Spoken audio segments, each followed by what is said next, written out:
Hey everyone, and welcome back to another Warcraft lore video. So, you are being watched. Is that a surprising fact? Well, that will depend on how closely you've been paying attention to things. Now, before we talk about who is watching you though, let's talk about the mysterious work that you have been doing. Yes, you've been working for some very shady characters indeed. Now, I get it, right? We all love a buff. We want a few more corrupted mementos, but is heading into a near manifested vision of void domination, plundering it, and then giving that plunder to a mysterious middleman with a teleporter, is that really a good idea? Because, well, that's what we've been doing. And with all of this spooky stuff going on, you had better start using Dashlane, the password manager that makes using the internet far more secure and far more convenient, and are the sponsor of today's video. They also have a lot of other things. They've got dark web scanning, a VPN, plus even more, and you will get 10% off with my link in the video description. Now, Dashlane generates a high security password for every single website that you use, a password, a unique one for each, and then through its extensions, it automatically logs you into that site. And that means that you don't have to manually type in a password ever again and get way more security. And it even works for your phone's autofill. All your info is locally decrypted using your master password, so even if Dashlane was hacked, well, it would be like hacking into the bank, but finding out that the bank doesn't have the key to the vault. And that makes it extremely secure indeed. Also, if a site that you use is hacked, then Dashlane will send you a security alert. You get all of that in one app across all of your different devices, and if you follow my link and use promo code Bellular, you will get 10% off. Big thank you to them for supporting lore video like this one, and with that, let's get into the content. In Horrific Visions, you will find an ethereal called Xal'atath. He is hanging out near his teleporter, and when you go to him, he asks us to bring back crystals for him. Now, we, of course, being MMO characters who do what we are told, comply. Now, throughout Horrific Visions, there are these odd crystals. Yes, that is what they're actually called when you mouse over them, and upon further investigation, they do look a little more associated with, say, Cthulhu than N'Zoth, but regardless, they are clearly very important. Now, these crystals are found in the titular Visions of N'Zoth. They are his very real-feeling visions of victory, where basically few remain to stop him. They clearly have real power and are of real value, and it's clear that our ethereal dealer wants to exfiltrate them. Actually, yeah, let's talk about that, because we enter Horrific Visions using a vessel of Horrific Visions. Now, the lore there is that that's all N'Zoth's vision coalescing. Yet, clearly, this ethereal can just teleport in and out. The ethereal knows about visions, knows about entering visions, and is clearly able to leave, of course, with his haul of odd crystals in tow. Now, this mystery continues upon talking to him. Apparently, he says, our efforts within Visions have drawn their attention, and they want to extract power from the mind of N'Zoth. And pay particular note to his language. He says us. He does not say I, he says us, so it's clear he's in league with someone, some unknown faction, maybe, but it's also possible that BFA's other ethereal mysteries could help shed some light on this. So upon bringing back the odd crystals, he thanks us for our work, and then he says it's been a lucrative transaction, and that's it. We know nothing else about Xal'atath other than the group that he seems to be a part of wants power from N'Zoth's mind, and that they've obviously been watching us in the Horrific Visions. Well, what if I told you that another ethereal has been watching us and has even acted against us? Shadreen. So Shadreen is a void ethereal who the Void Elves first noticed after Sargeras plunged his sword into the planet. She, on occasion, will appear in a hard-to-reach and dangerous part of Telogris Rift. Now, from there, she watches us before just leaving. And if you talk to her, well, she'll say nothing to you, but the game does actually mark her as being friendly. One thing does stand out, though, and that's her title, The Watcher. The Watcher for whom? For what? We have absolutely no idea, but the rabbit hole does go deeper. Shortly after reopening, the Stormwind Brawlers Guild found itself embroiled in a murder mystery. Its quartermaster was found dead, and nobody knew who actually did it. We try to figure this out, and in the process, we learn that a void being actually exists in the arena and has been gobbling up the souls of the defeated, which, Yes, is a little bit unsettling, but we push forward with our investigation and we end up being framed. And it turns out that throughout all of it, Bismo, founder of the guild, seemed a bit odd.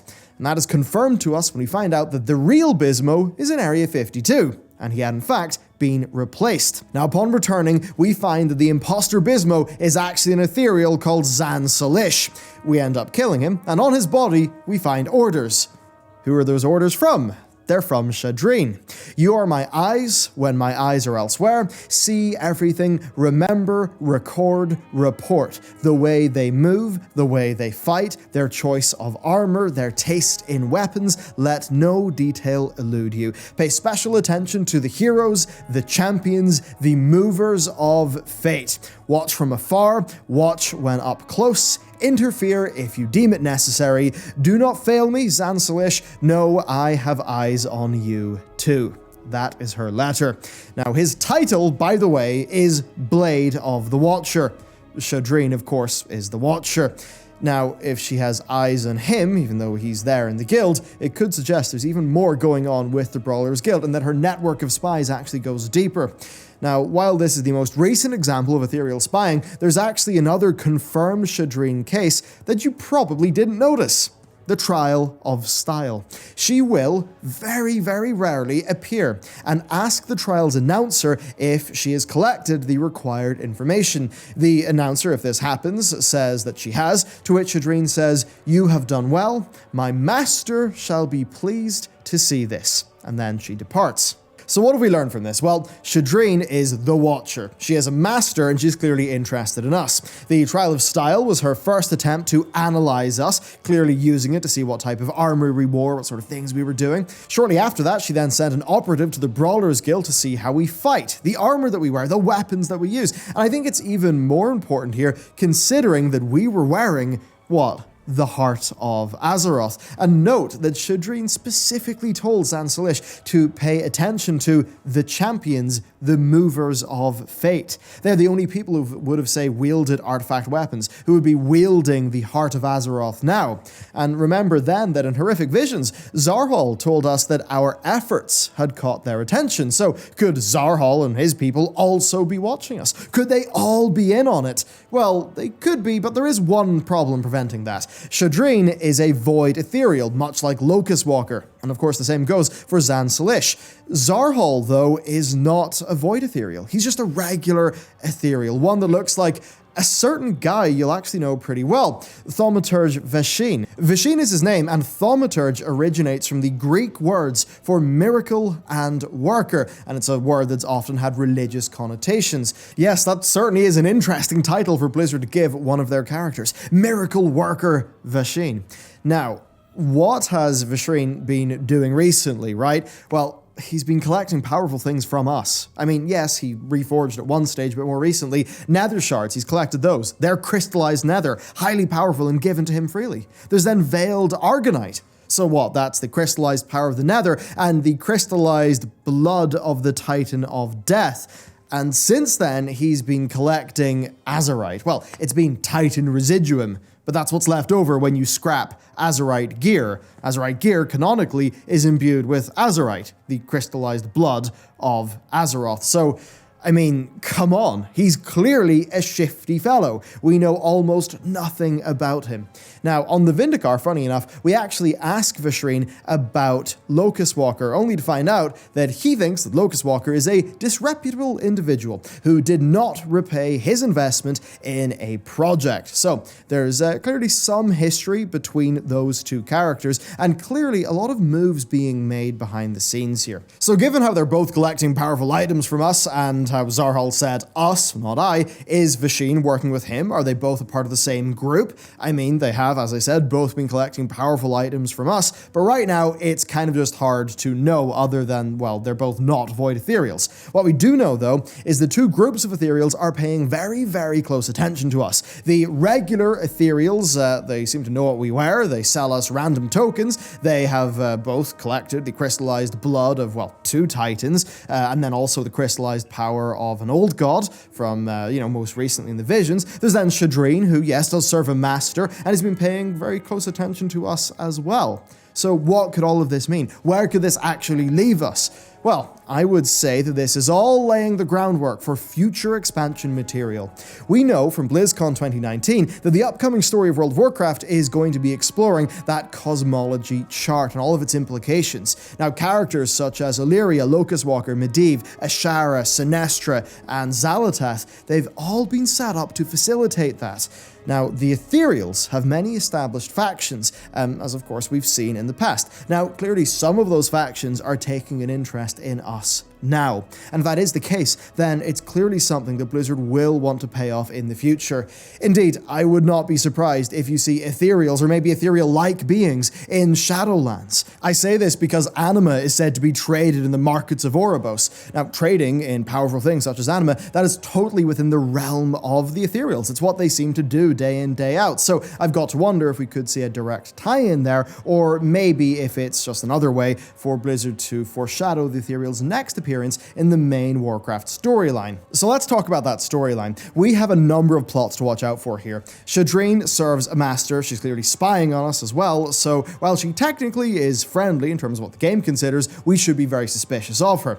The identity of her master is also important. We have zero idea who that might be. None at all whatsoever. Now, there are mysterious masters all over the place. It does kind of remind me of the Darkmoon Faire card collector NPC who accidentally mentioned a master being there. Now, of course, being a Void Ethereal, you may think that this is just Shadreen's master actually being N'Zoth or something like that, especially because that plot line with the Brawlers Guild happened during 815. That could be the case, but if it was, then it's something that Blizzard would have seeded, but would have never came back to, because it's not really featured in 8.3. So no, I don't think it's that. I think it is building further plot lines, building up the Void side of a future expansion storyline. We've got good Void Ethereals, evil ones, and then also neutral ones. We've got Illyria set up as a perfect character to take us into that story, and Blizzard even went as far as to have her whispers change in intensity after N'Zoth's defeat. I think it's becoming quite clear that the Void is more than just the old gods, and that these are the storylines that will actually reveal that to us and then explore it. And I think that is especially the case with us knowing that Ashara has left Azeroth to face down N'Zoth's master. Now, as for Vasheen and the other Ethereals, it's a little bit harder to tell with them. Perhaps they're just getting by, right? Selling things, buying things, but maybe there's more. We haven't really seen any of our old Ethereal friends since the Burning Crusade, right? Like, the Ethereum have done a few things, but not that much. The Consortium and the Protectorate, again, have largely just been chilling out in Outland, not really up to much. We then have the Shadow Guard. They're the Void Ethereals of patch 7.3. We only saw a glimpse of them. We saw those under Viceroy Nezhar. There, of course, will be a lot more where he came from. We might find out who his master is, and maybe his master is actually, Shadreen's. But again, we just don't know right now. But point is, there you go. That's what Blizzard have been doing with the Ethereals thus far. It's a lot to catch up on, and it's not massive right now, but it's all been there in the background of the game. These are the little threads that they're sewing, and eventually they will tie together. And what they'll tie into, who the hell knows? I think it could be in two directions. I think option A is a bit more clear, a Void-focused off-world expansion, right? Maybe led by Illyria, but probably more likely because Blizzard seem to really want to bite off a lot of plot with each expansion these days. I think we could get a Light and Void expansion where maybe you've got all those Ethereals going on, then maybe you've got Yrel's Lightbound, and then maybe they all have a bit of a clash and we all get involved. I'd love to know though, what do you think? Like, who do you think Shadreen's master is? Where do you think this storyline is going? Let me know in those comments. I hope you enjoyed this video. Thank you for watching, and I'll see you next time.